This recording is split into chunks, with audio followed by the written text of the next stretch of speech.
Progression for me is life. Progression for me is one of the most important parts of the game. So progression is really important for us in Assassin's Creed 2. You live the life of someone. That was the main idea, you know, when we say, let's have a character for over 30 years. We really want the player to feel the same emotion that the character has throughout his quest to avenge his family. Father! Grab the boy! I'll kill you for what you've done! Our game begins in 1476 and it ends in 1503. So it's a considerable span of years for a video game. It's the height of the Italian Renaissance. This is when the most beautiful paintings, the greatest sculptures, the most wonderful architecture are all being built and created.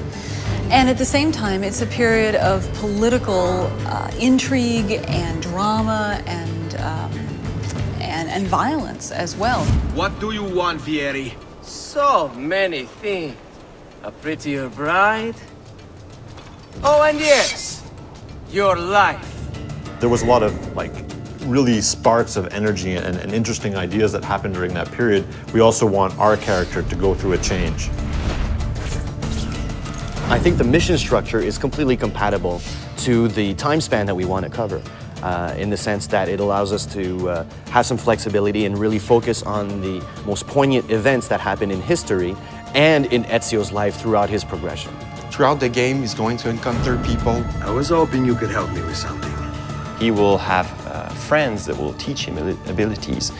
He will be taught fighting by his uncle.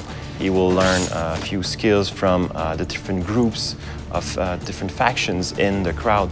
I'm going to teach you how to survive. He'll also learn by himself a few tricks.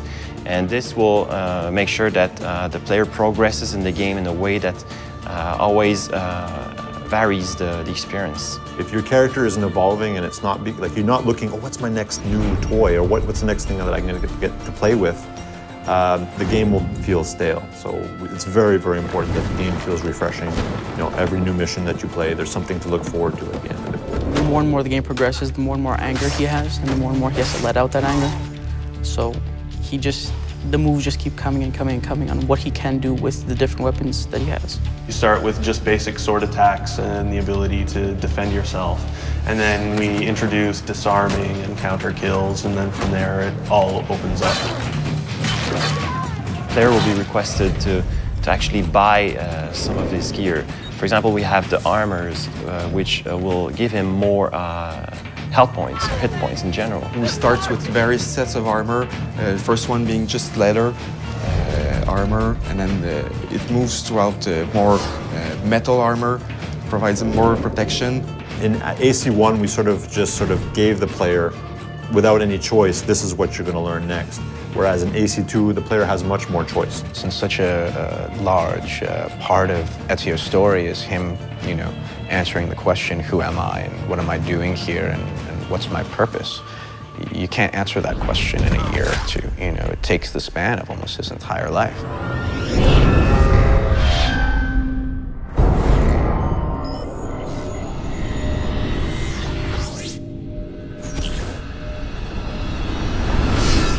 Somewhere on a rooftop, there's a hero in a hood.